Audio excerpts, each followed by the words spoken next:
तो हमने देखा कि एक ही हफ्ते के अंदर 845 करोड़ के घर बिक गए हैं 7 दिन के अंदर ही। और वहीं से 40 किलोमीटर दूर 20 साल का इंतजार भी खत्म हुआ। जेवर से पहली उड़ान टेक ऑफ हो गई है। और आज मैं आपको बताऊंगी कि इन दोनों ही खबरों का आपस में क्या कनेक्शन है और आपकी जेब से इसका क्या कुछ लेना देना है। नमस्कार, मैं हूं आपके साथ में उर्वशी सिंह और ये है फाइनेंस ज्ञानी का नया शो प्रॉपर्टी सर्किट।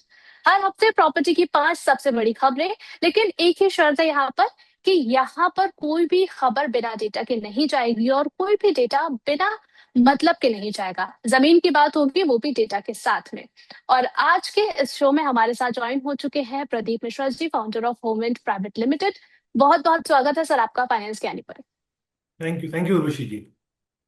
चलिए, Pradeep sir NCR real estate के एक जाने माने एक्सपर्ट है और गुड़गांव की जो ग्रोथ स्टोरी है उसको 20+ ईयर से ग्राउंड रियलिटी को चेक कर रहे हैं। और आज हम उनसे पूछेंगे कि जेवर में जो कहानी बन रही है, क्या वहां से लोगों को फायदा होगा और आपके लिए क्या कुछ काम के आउटपुट्स वहां से निकल सकते हैं।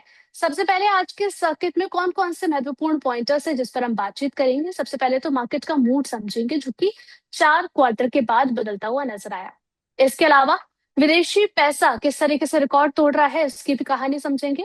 बड़े बिल्डर्स की नोएडा में जो रेस लग रही है, उससे जो आम बायर्स हैं उनको क्या कुछ फायदा मिल सकता है, उसके बारे में चर्चा की जाएगी। इसके अलावा सर्किल रेट बढ़े हैं और जो नए रूल्स आए हैं उसका आपकी जेब पर सीधा किस तरीके से जुड़ाव है, उसकी भी स्टोरी समझेंगे और साथ ही साथ समझेंगे जेब पर की स्टोरी को भी।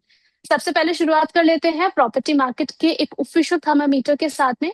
NAREDCO Knight Frank sentiment index जो होता है वो 4 क्वार्टर से लगातार गिर रहा था, लेकिन इस बार इसकी जो दशा है वो बदलती हुई नजर आई है। सर, जब इस तरीके से हम इंडस्ट्री का मूड, पूरा जो पैटर्न है उसको बदलता हुआ देखते हैं, तो ग्राउंड पर क्या कुछ और चीजें हैं जो हमें चेंजेस होते हुए नजर आती है? सप्लाई होती है यहाँ पर, प्राइस या ऑफर्स, आप इसे किस तरीके से देख रहे हैं? देखिए उर्वशी, रियल एस्टेट मार्केट में सेंटीमेंट का बेटर होना, मतलब ये तो मैं एक पॉजिटिव संकेत कहूंगा। हम्म। इसका मतलब ये नहीं है कि हर जगह तेजी है। हम्म। हमें रियल एस्टेट को बहुत अंदर तक जाके समझने की जरूरत होती है, क्योंकि रियल एस्टेट के अंदर demand, interest rates, employment, infrastructure project और गवर्नमेंट पॉलिसीज, ये हम्म। सब चीजें डिपेंड करती है कि मार्केट कहाँ जाएगी या नहीं जाएगी। हम्म। अब आप इसे अगर सरल भाषा में समझाने की कोशिश करूं तो अगर यदि इकोनॉमी मजबूत हो रही है तो होम लोन रेट जो है वो स्थिर हो रहे हैं, और आने वाले समय में मार्केट में अच्छी लोकेशन पर डिमांड और नए लॉन्चेस बढ़ सकते हैं, और पब्लिक को लिए भी नई ऑफरिंग्स आ सकती है। हालांकि बायर्स को केवल हम्म। मार्केट हाइप देख के प्रॉपर्टी बाय नहीं करनी चाहिए। ये रिजल्ट पॉजिटिव है, लेकिन हर जगह पॉजिटिव हो ये भी जरूरी नहीं है।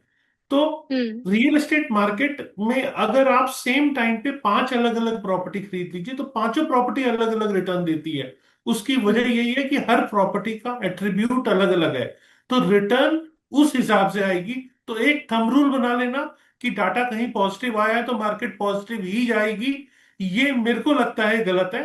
हमें हर प्रॉपर्टी को अच्छे से समझकर उस हम्म। एरिया की गवर्नमेंट पॉलिसीज को, इंफ्रास्ट्रक्चर डेवलपमेंट को, एम्प्लॉयमेंट अपॉर्चुनिटीज क्या है, वहां डिमांड कितनी है, एक्चुअल डिमांड है या हाइप डिमांड है, क्या सिर्फ इन्वेस्टर्स वहां बाई कर रहे हैं, एंड यूजर वहां नहीं है, इन सब चीजों को देखने के बाद ही प्रॉपर्टी खरीदने का डिसीजन लेना चाहिए। डाटा के आधार पे बिल्कुल सीधा जाके प्रॉपर्टी नहीं खरीदनी चाहिए। ठीक है। और सर, यहाँ पर हम ओवरऑल इंडेक्स वगैरह हम देख रहे हैं तो 4 क्वार्टर से गिर रहा था, लेकिन अब इसमें जब रिकवरी हम देख रहे हैं तो सिर्फ 2 पॉइंट्स की रिकवरी हमें यहाँ देखने को मिली है। तो इसको आप कैसे देख रहे हैं? कि डेड कैट बाउंस की तरह देख रहे हैं, शॉर्ट कवरिंग की तरह देख रहे हैं, ग्राउंड रियलिटी पर इसको कैसे समझें? देखिए उर्वशी, मैं ग्राउंड रियलिटी की बात करूं तो जैसे आपने शुरू में प्रोग्राम के बताया कि 850 करोड़ की सेल और एक हफ्ते में बहुत अच्छे नंबर्स। हम्म।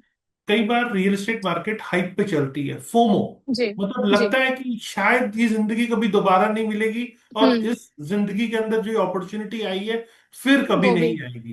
हम्म। एक थंब रूल ये है कि जब मार्केट में आपको लगे कि अपार्टमेंट्स लाइन लग के बिक रहे हैं, हम्म। और लग्जरी अपार्टमेंट्स, तो ये समझ लीजिए ये एक बुल रन है। जरूरी नहीं है कि एक्चुअल मार्केट है। एक्चुअल हम्म। मार्केट वो है जहां एक आम आदमी को उसके बजट में घर मिल पाए।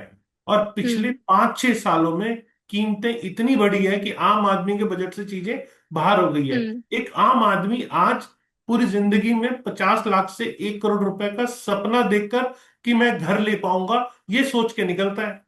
अब उसके हम्म लिए तो कोई ऑप्शन नहीं है। और घर हम्म बिक रहे हैं 20-25 करोड़ वाले, 15 करोड़ वाले, और वो भी लाइन हम्म लग के बिक रहे हैं। तो ये कौन हम्म सी क्लास है? ये HNIs है। तो जिसके पास पैसा था उसके पास ज्यादा पैसा आया है, तो वो प्रॉपर्टी ले रहा है। वो लग्जरी के हम्म लिए ले रहा है, एड्रेस के लिए ले रहा है, अपने नाम के लिए ले रहा है कि मैं उस सोसाइटी में रहता हूं, अपने आप में एक एड्रेस बनता है। तो जी। वो रंग तो नजर आ रही है। लेकिन हम्म आम आदमी को जो घर की जरूरत है, और उसको उसके हम्म बजट में घर की जरूरत है, जो हम्म अफोर्डेबल इंटरेस्ट रेट्स के ऊपर घर ले पाए, वो आता हुआ नजर नहीं आ रहा। बहुत सारे जो एक्चुअल एंड यूजर्स हैं, जब तक उनको हम्म घर नहीं मिलेगा, तब तक मार्केट में एक बहुत पॉजिटिव रन मैं नहीं देख पाऊंगा।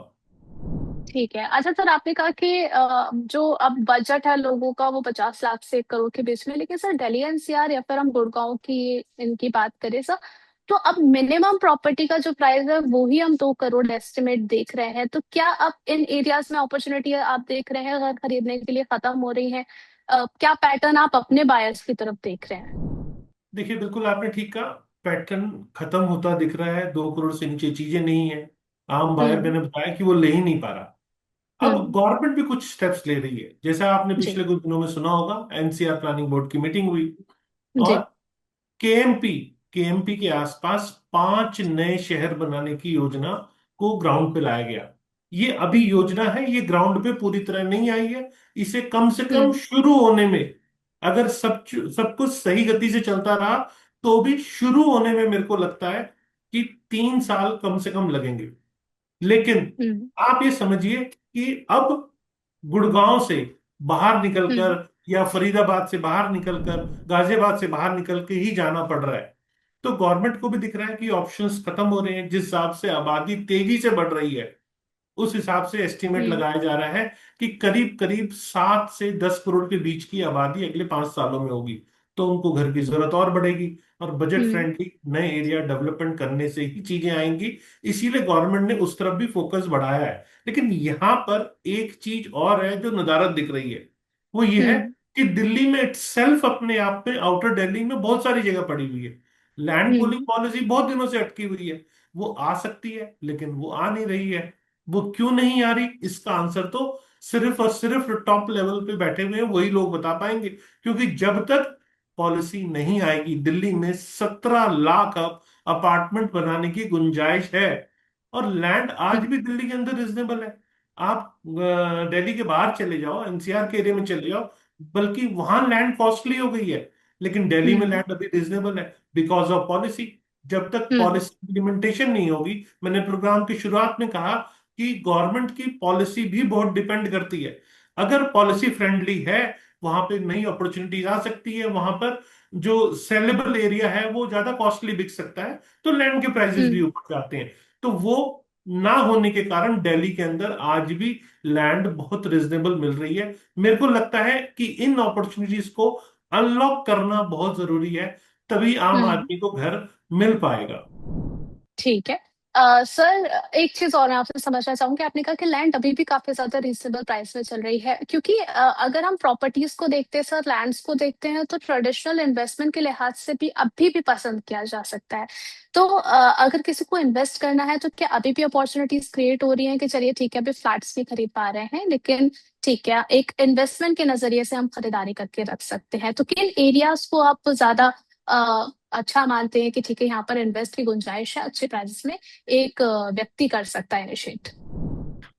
देखिए उर्वशी, दो तरीके से अपॉर्चुनिटी होती है। हम्म रियल एस्टेट सिर्फ अपार्टमेंट या प्लॉट नहीं है। हम्म रियल एस्टेट रॉ लैंड से शुरू होता है, मतलब हम्म एग्रीकल्चर लैंड से। वहाँ गवर्नमेंट की पॉलिसी क्या है, मास्टर प्लान में लैंड यूज क्या है, रेजिडेंशियल, कमर्शियल, इंडस्ट्रियल, हम्म कोई रिक्रिएशनल जोन, जो भी लैंड यूज है उसी के हिसाब से उस पर डेवलपमेंट गवर्नमेंट अलाउ करती है। अब ओके। रॉ लैंड तो बहुत ज्यादा बढ़ी नहीं, लेकिन जो फिनिश प्रोडक्ट है, अपार्टमेंट प्लॉट, इंडस्ट्रियल प्लॉट, इन सब की कीमतें बहुत बढ़ गई। तो हम्म जहां पर अभी रॉ लैंड अवेलेबल है, लैंड ऑप्शंस में कहूंगा कि इस टाइम NCR के अंदर और हम्म। मैं तो कहूंगा केएमपी के अंदर अंदर भी देखें तो बहुत सारे ऑप्शंस अवेलेबल हैं, लेकिन वहां पे टिकट साइज थोड़ा सा बढ़ जाता है। लैंड चूंकि एकर्स में आती है, तो चूंकि एरिया ज्यादा होगा तो नेचुरल सी बात है, हम्म। क्योंकि वहां रेट भी ज्यादा आएगा। तो वहां एवरेज 4 से 6 करोड़ के बीच में एनसीआर के अंदर बहुत सारे, केएमपी के अंदर अंदर बहुत सारे ऐसे ऑप्शंस हैं जो कि इस टाइम अवेलेबल हो सकते हैं। कुछ लोग ग्रुप में मिलके ले लें तो उनके लिए बेटर हो सकता है। या फिर अब मैं सिर्फ और सिर्फ अप्रूव प्रॉपर्टी की अगर बात करें तो वो जरूर थोड़े से कम होते दिख रहे हैं, लेकिन अभी भी 80 से लेकर 90,000 रुपीज पर स्क्वायर यार्ड के बीच में प्लॉट्स के ऑप्शंस आपको थोड़ा सा बाहर निकलने के बाद अप्रूव कैटेगरी में भी मिल सकते हैं। चलिए ठीक है। अब सर यहाँ पर हमारे पास एक इम्पैक्ट मीटर भी है जिसके जरिए हम आपसे समझना चाहेंगे कि ये जो अभी हमने खबर डिस्कस करी है, ओवरऑल इम्पैक्ट आपने जिस तरीके से समझाया है, इसका मीडियम, हाई और लो इम्पैक्ट जो है वो किन किन पर पड़ेगा? बायर्स पर, इन्वेस्टर पर या फिर रेंटर पर? आप इसे कैसे कैटेगराइज करेंगे? देखिए, मार्केट जब बढ़ती है तो इन्वेस्टर के लिए स्कोप कई बार मिलता है। हम्म। इंपॉर्टेंट चीज ये है कि इन्वेस्टर का इन्वेस्टमेंट जो है वो किस टाइप का है। देखिए, दो तरह से इन्वेस्टमेंट होती है। एक, मैंने कोई प्रॉपर्टी ली, तो मैंने शॉर्ट टर्म में पेमेंट करी, इनिशियल बुकिंग करी मैंने, उसके बाद में बेच के बाहर आना चाहता हूँ। हम्म। ऐसे बायर के लिए फंसने वाला मार्केट है ये। बिल्कुल उन्हें नहीं घुसना चाहिए, क्योंकि अगर आपके पास पूरी प्रॉपर्टी की कीमत है तो आपको जरूर मार्केट में प्रॉपर्टी लेनी चाहिए। और प्रॉपर्टी चूंकि 5 to 10 ईयर गेम है, शॉर्ट टर्म गेम नहीं है। ये कोई फाइनेंशियल प्रोडक्ट नहीं है, ये थोड़ा सा लॉन्ग टर्म गेम है। तो अगर हम्म। आपका 5 से 10 साल का विजन है तो इन्वेस्टर्स के लिए आज भी बहुत अच्छी मार्केट है। और जो नए एरियाज में आपको बोल रहा हूँ वो अपॉर्चुनिटी बेटर है। तो इन्वेस्टर के लिए नो हम्म। डाउट अच्छा स्कोप है। लेकिन अगर हम बायर के लिए बात करते हैं हम्म। तो बायर के लिए छोटे टिकट साइज की चीजें, क्योंकि उसे फिनिश प्रोडक्ट चाहिए। बायर हम्म। बहुत ज्यादा, हर बायर लैंड में कंफर्टेबल नहीं होता।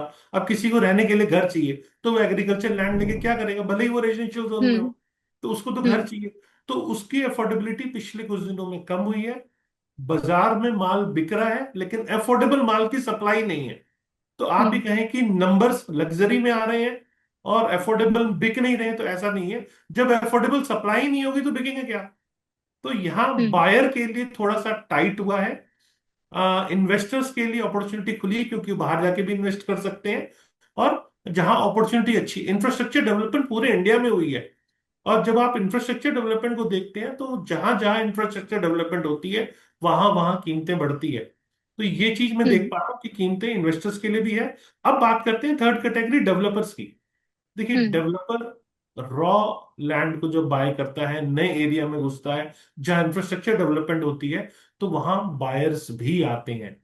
तो नए इन्वेस्टर्स के लिए, नए बायर्स के लिए कहूंगा मैं, थोड़ा हम्म। सा आउटस्कर्ट्स के एरिया जहां नया इंफ्रास्ट्रक्चर डेवलपमेंट हो रहा है वहां आप देख सकते हैं। और डेवलपर उन एरिया में अपॉर्चुनिटी लेके भी आ सकते हैं, तो जिससे डिमांड और सप्लाई दोनों मैच भी हो सकती है। चलिए ठीक है। आगे बढ़ चलते हैं सर्किट नंबर 4 की तरफ। यहाँ पर 2026 के पहले 6 मंथ्स में हमने देखा कि इंडियन रियल एस्टेट में $8.5 बिलियन का इक्विटी इन्वेस्टमेंट हुआ है, जो कि ऑल टाइम रिकॉर्ड है और पिछले साल से 32% ज्यादा है। और ये हम नहीं कह रहे हैं, ये सीबीआरई की रिपोर्ट कह रही है। सर, जब हम देख रहे हैं कि इतना बड़ा पैसा जो है वो टीयर 2 तक जा रहा है, तो इससे छोटे इन्वेस्टर्स के लिए आप कैसे देख रहे हैं? क्या सिग्नल इससे इंडिकेट हो रहा है? देखिए Urvashi, no doubt tier 2 tier 3 cities के अंदर इन्वेस्टमेंट अट्रैक्शन बहुत बड़ा है। जैसे हम्म। अयोध्या की बात कर लेते हैं, टेम्पल सिटी है। वृंदावन की बात कर लेते हैं, टेम्पल सिटी के तौर पे उभर के सामने आ रही है। तो हम्म। गवर्नमेंट ने टीयर 2 सिटीज के ऊपर बहुत ज्यादा वर्क किया है। हम्म। इंपॉर्टेंट चीज ये है कि गवर्नमेंट ने इंफ्रास्ट्रक्चर दिया है, रोड दी है, रेल नेटवर्क को बढ़ाया है, और इवन हम्म। फ्रेट कॉरिडोर तक बनाए हैं। तो जी। जहां जहां ये चीजें गई है, तो जैसे अयोध्या का मैंने आपको बताया, टेम्पल सिटी के तौर पे इसे डेवलप किया गया, तो हम्म। वहां वहां नए अपॉर्चुनिटीज क्रिएट हुए। जब लोग वहां हम्म। शिफ्ट होंगे, गवर्नमेंट इंफ्रास्ट्रक्चर डेवलपमेंट करेगी, तो वहां जॉब हाँ जी। अपॉर्चुनिटीज भी आएंगी। तो लोग वहां हम्म। नए जाएंगे भी, नया शहर डेवलप होगा। तो जब लोगों को हम्म। वहां रोजी रोटी मिल रही है, एम्प्लॉयमेंट अपॉर्चुनिटी मिल रही है, और लोग वहां जा रहे हैं, तो कीमतें बढ़ रही हैं। तो no hmm. Doubt tier 2 tier 3 city infrastructure development के बाद एक हॉटस्पॉट बनता नजर आ रहा है, जहां कम बजट में लोगों को बेटर ऑप्शन मिल रहे हैं। और साथ में हम्म। वर्क फ्रॉम होम का कल्चर चूंकि पूरी तरह खत्म नहीं हुआ, कोविड में एक बार शुरू हुआ था, तो आज भी बहुत जगहों पे वर्क फ्रॉम होम का कल्चर है।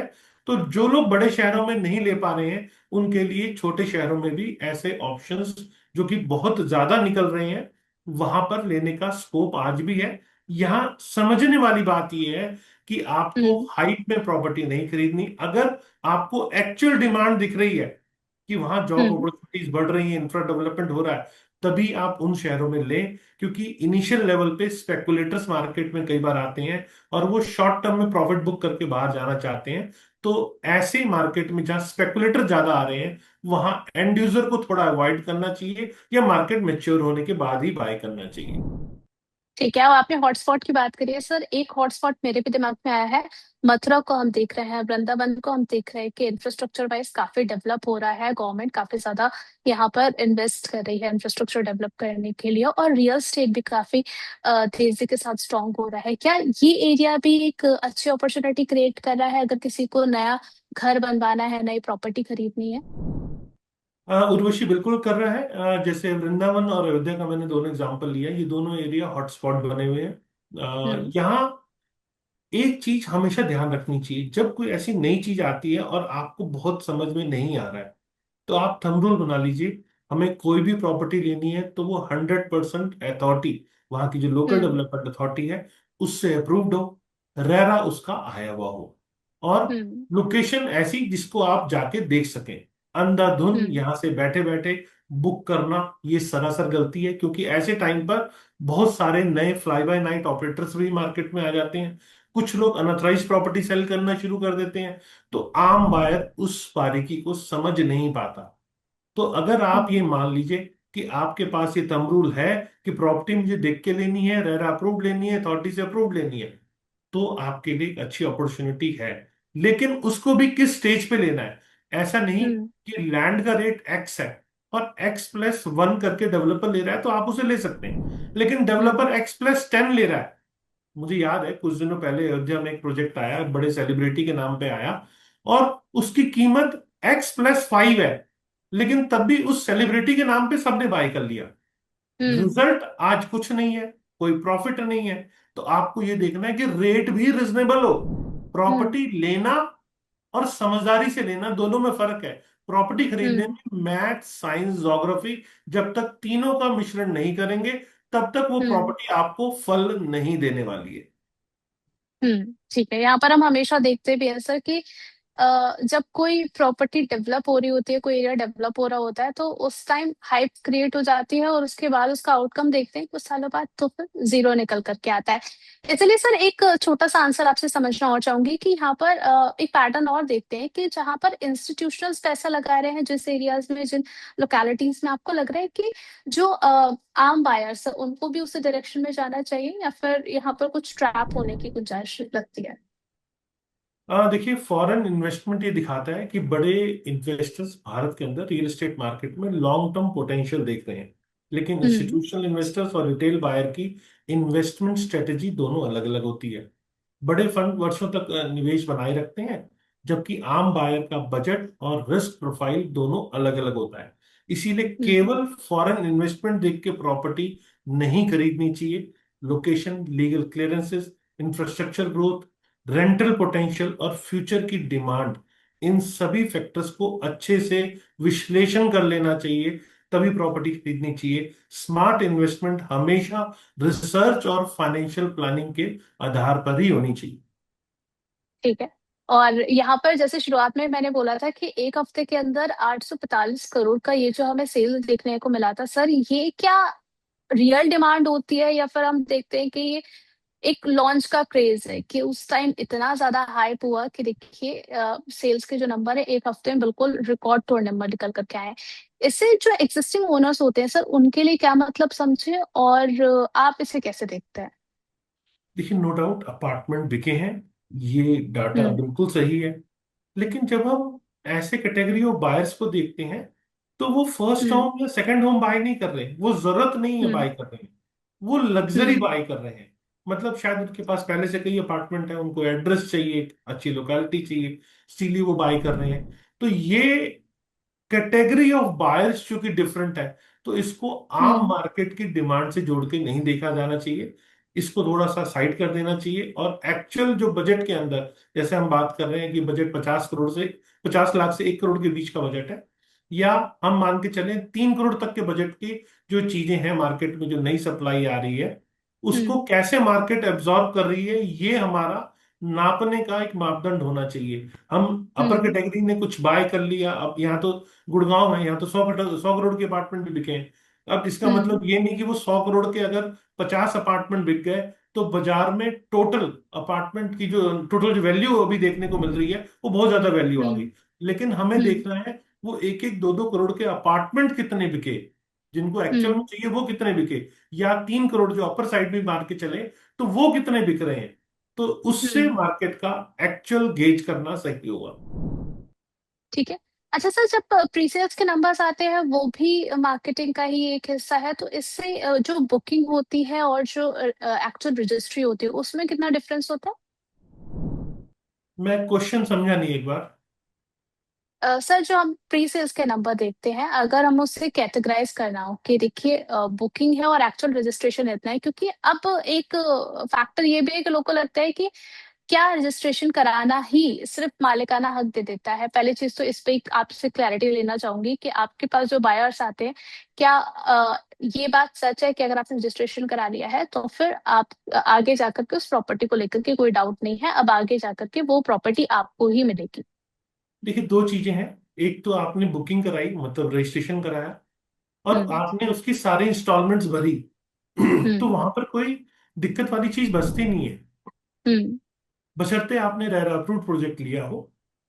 लेकिन आपने ऐसा लिया ही नहीं, अनअप्रूव्ड हम्म। प्रॉपर्टी ली है, और पैसे भी दे दिए हैं, तो उसको बाद में मिलेगा नहीं मिलेगा तो कोई गारंटी वाली बात ही नहीं है। हम्म। लेकिन अप्रूव्ड प्रॉपर्टी में आपने बुक किया है और आगे इंस्टॉलमेंट्स भी पे करेंगे, तो ओके। 99.9% आपको पोजीशन मिलता है। कुछ कंडीशंस में ऐसा हुआ है जहां हम्म। फ्रॉड सामने आए हैं। गुरुग्राम हम्म। के अंदर अफोर्डेबल हाउसिंग में ऐसे जी। कई डेवलपर सामने आए हैं जिन्होंने फॉर्ज डॉक्यूमेंट देके चीजें हम्म। लोगों के सामने, अथॉरिटी के सामने डॉक्यूमेंट्स दिए और उसको अप्रूवल ली। और वो जब फॉर्ज चीजें सामने आई, तो वो प्रोजेक्ट अटक गए, और हम्म। वो प्रोजेक्ट रेरा अप्रूव्ड थे।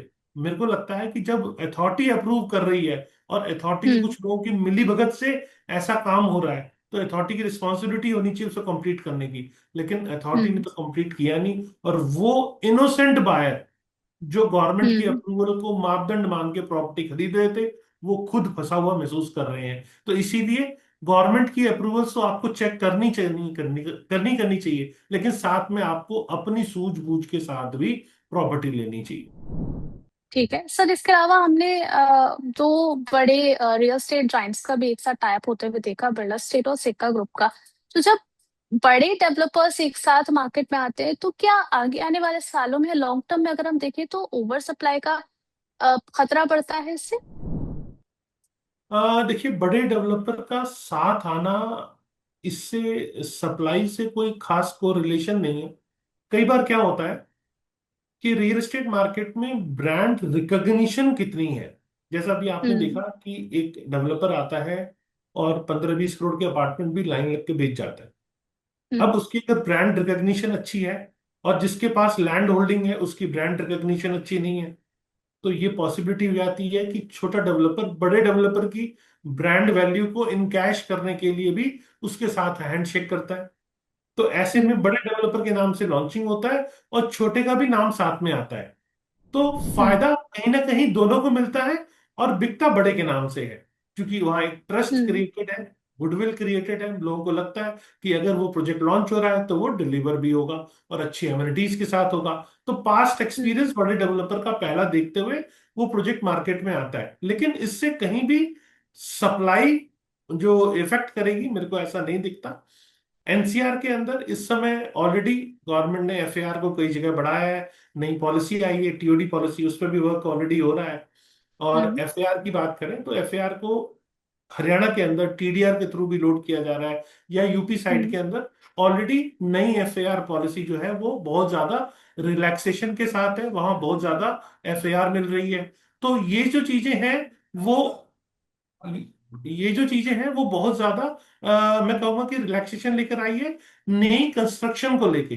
तो यहाँ हमें ये देखना है कि जितना ज्यादा एफएआर मिल रहा है उतना ज्यादा पर यूनिट कॉस्ट भी कम आ रही है। तो ये बायर के लिए एक पॉजिटिव साइन है, लेकिन उसका एक्चुअल मार्केट पे ट्रांसफर कितना हो पाता है ये है। और नई सप्लाई एडिशनल एफएआर आने से ऑलरेडी बन रही है, तो उसे दो डेवलपर का हैंडशेक करना, ये इसका मापदंड ना होते हुए गवर्नमेंट की पॉलिसी इसका एक्चुअल मापदंड होना चाहिए।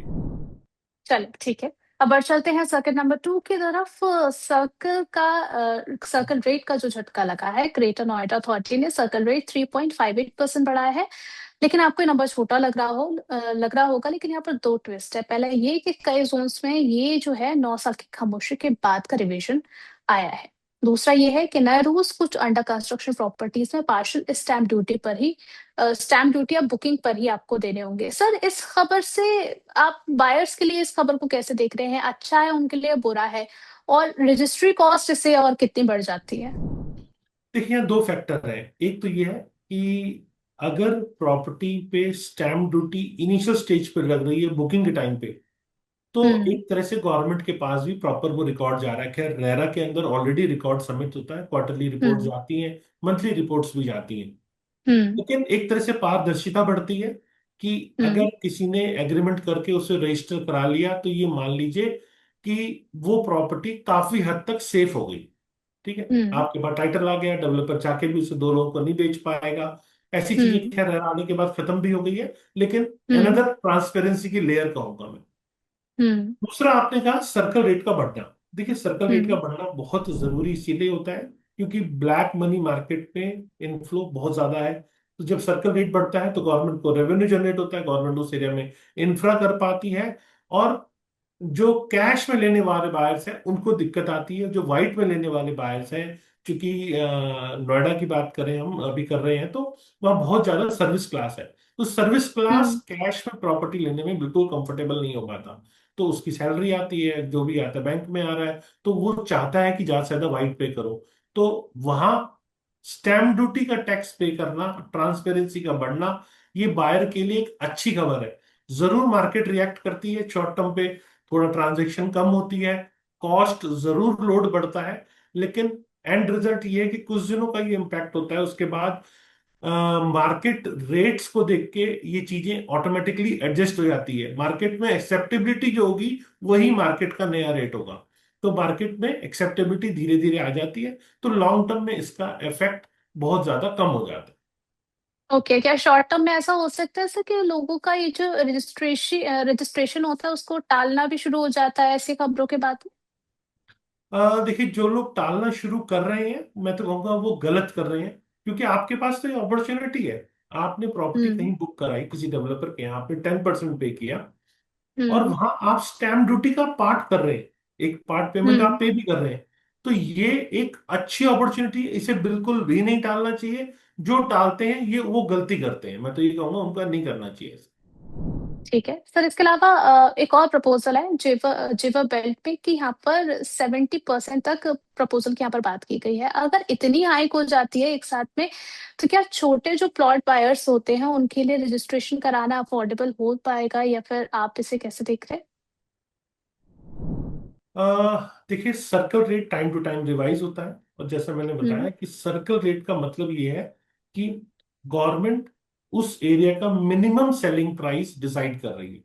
ये मिनिमम सेलिंग हम्म। प्राइस है, हाईएस्ट नहीं।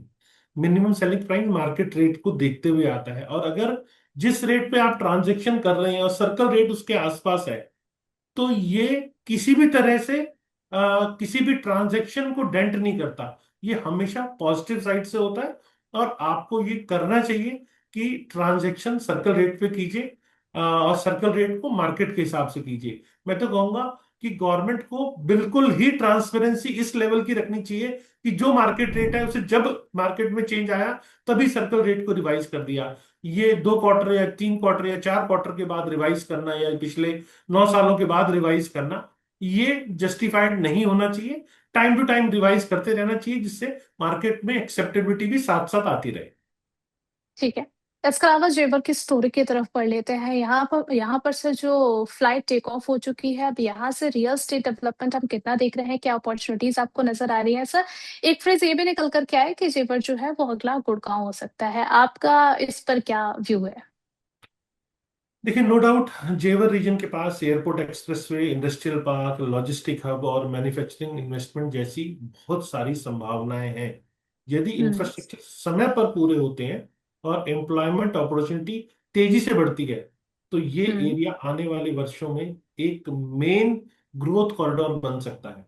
हालांकि गुड़गांव जैसी सफलता केवल एयरपोर्ट से नहीं होती है। इसके लिए corporate offices, schools, hospital, public transport और सोशल इंफ्रास्ट्रक्चर का समान रूप से अगर हम्म। डेवलप हो रहा है, विकास हो रहा है, तो ये पॉसिबिलिटी होती है। इसीलिए जेवर का जो भविष्य है पॉजिटिव तो जरूर दिख रहा है, लेकिन डेवलपमेंट को समय देना पड़ेगा। इनिशियल लेवल की डेवलपमेंट्स है। अगर डेवलपमेंट टाइमली होती रही तो एक नया गुड़गांव बन सकता है, लेकिन शॉर्ट टर्म में तो मेरे को ये नहीं दिखता। हाँ, हमें 10 से 15 साल का विजन रखना चाहिए, तो लोगों ने जिन्होंने प्रॉपर्टी ली है उनको अच्छा रिटर्न भी मिलेगा, क्योंकि बहुत सारी मैन्युफैक्चरिंग यूनिट्स अब डेवलप हो रही हैं, एजुकेशन इंस्टीट्यूशंस वहां जा रहे हैं, फिल्म सिटी के लिए लैंड एलोकेट की जा रही है। तो गवर्नमेंट हम्म। की मंशा क्लियर है, लेकिन डेवलपमेंट की जो स्थिति है वो मंशा के साथ अगर मैच करे, तो नया ग्रोथ सेंटर यमुना एक्सप्रेसवे का एरिया जरूर बन सकता है। ठीक है। अच्छा, मेरा अभी कुछ होमवर्क है और उस होमवर्क के अकॉर्डिंग मैंने पढ़ा कि गुड़गांव में भी ऐसा हुआ था कि डेवलपमेंट के टाइम पे 2008 से 2013 के बीच में कई ऐसे लोग थे सर जिन्होंने गलत टाइम पर गलत सेक्टर में या फिर पीयू कहीं की गलत प्रॉपर्टीज में इन्वेस्ट किया और फिर वो वहां पर फंस गए थे। क्या जेवर के केस में ऐसे कौन से ऐसे गलत टाइम या फिर गलत लोकेशंस हो सकते हैं कि लोग इस तरीके से ट्रैप ना हो? क्योंकि जब कोई चीज डेवलप हो रही होती है, इनिशियल फेज में होती है, तो लोगों को लगता है कि जो है वो इसमें इन्वेस्ट करना चाहिए। लेकिन अगर हम लॉन्ग टर्म रियलिटी देखते हैं तो जैसे हमने पहले भी डिस्कस किया, वहां से उतना रिजल्ट निकल करके नहीं आता। क्या ये बायर्स के लिए अच्छा अभी अपॉर्चुनिटी क्रिएट कर रहा है या फिर अभी थोड़ा सा वेट करना चाहिए? क्योंकि आपने अभी मेंशन भी किया कि सिर्फ एयरपोर्ट डेवलप होना ही फैक्टर नहीं होता, और भी इंफ्रास्ट्रक्चर यहाँ पर मैटर करते हैं। देखिए उर्वशी, मैंने पिछले कुछ सालों में देखा है कि जेवर एयरपोर्ट के नाम पे बहुत कुछ बिका है, और सोशल हम्म। मीडिया पे तो इतनी ज्यादा एडवर्टीजमेंट हुई है, और हम्म। इतनी ज्यादा एडवर्टीजमेंट हुई है जिससे कि आम बायर फंस गया। अब हम्म। अपॉर्चुनिटी आपको जब बायर को दिखती है कि बहुत सस्ते में 5,000, 6,000, 7,000 रुपीज पर स्क्वायर यार्ड है, और इंस्टॉलमेंट हम्म। 25% दो, पक्की रजिस्ट्री, तो किसी को हम्म। भी अट्रैक्ट करती है। 5-7 लाख हम्म। की इन्वेस्टमेंट करने के लिए बहुत सारे लोग हैं जो सोचते हैं हम्म। किसी तरह हमारी एक जगह बन जाए। जी। लेकिन हुआ क्या है, जेवर एयरपोर्ट के नाम पर अनऑथराइज कॉलोनी की भरमार हुई है, और हम्म। ऐसे फेक एडवर्टीजमेंट्स चले हैं जो कि किसी का कहीं दूर दूर तक रेरा से कोई संबंध नहीं है। और हम्म। अनऑथराइज कॉलोनी का एक जाल जेवर एयरपोर्ट के पास में बहुत बस गया। यहां तक कि जो फरीदाबाद की लैंड भी लगती हुई पीछे है, वहां पर भी एनओसी हम्म। जोन करके उसको बेचा जा रहा है। मतलब यहां हम्म। गवर्नमेंट कोई ऑब्जेक्शन नहीं है, तो ये अप्रूव्ड एरिया है। फैक्ट ये है हम्म। कि कई जगह ऐसी भी हैं जहां यमुना रिवर के आसपास फ्लड जोन है, वहां पर भी हम्म। चीजें बेची गई। और ये चीज सिर्फ जेवर के आसपास नहीं, ये चीजें आपके नोएडा के आसपास भी बिकी हैं। तो ये दौर हमेशा चलता है।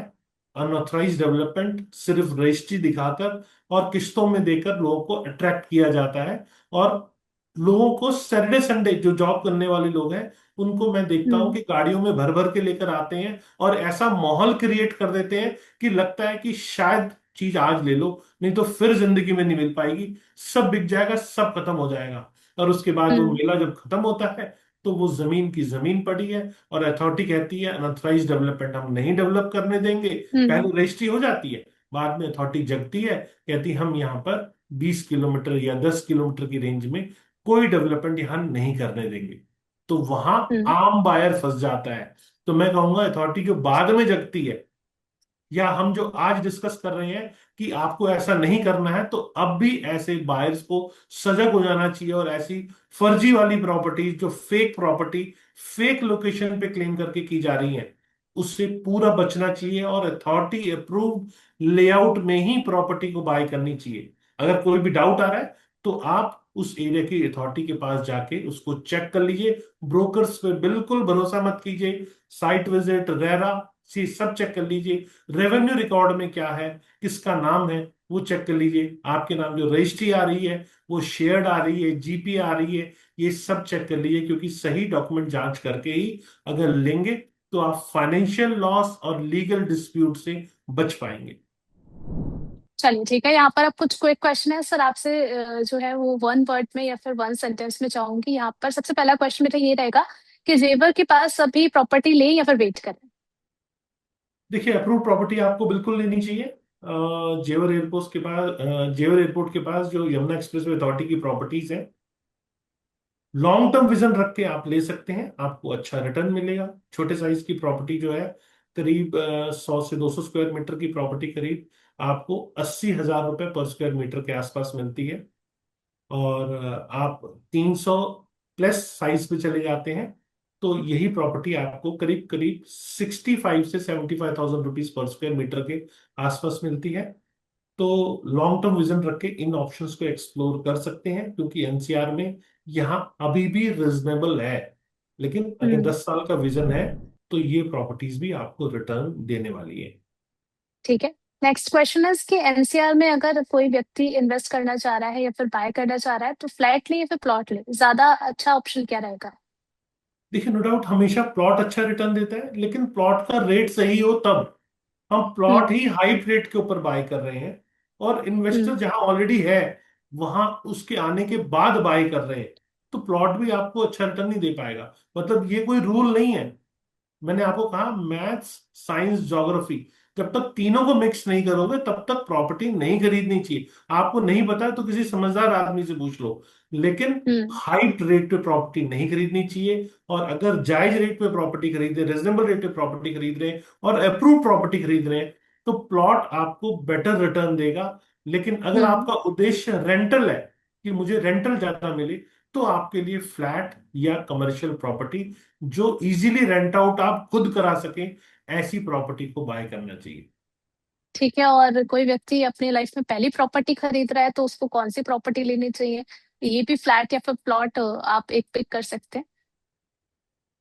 देखिए, पहली पहली प्रॉपर्टी जब भी ली जाती है तो माइंडसेट होता है कि मैं उसे यूज करूंगा। तो हम्म। यूज करना, अगर आपकी बहुत ज्यादा एज नहीं है, कंस्ट्रक्शन का एक्सपीरियंस नहीं है, तो मेरे को लगता है अपार्टमेंट खरीदना एक सेफ बेट होता है। क्योंकि आप हम्म। उसको यूटिलाइज भी कर सकते हैं, अपने रहने के लिए ले सकते हैं।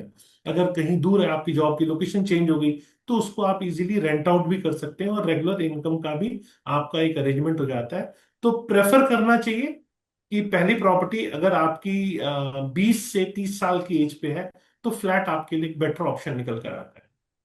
चलिए ठीक है, thank you so much Pradeep sir हमारे साथ जुड़ने के लिए और कई सारे सवालों के जवाब देने के लिए। आपने कई सारे टेक्निकल न्यूज को और ग्राउंड रियलिटीज को काफी सिंप्लीफाई करके हमारे व्यूअर्स के साथ शेयर किया है। Thank you so much. Welcome.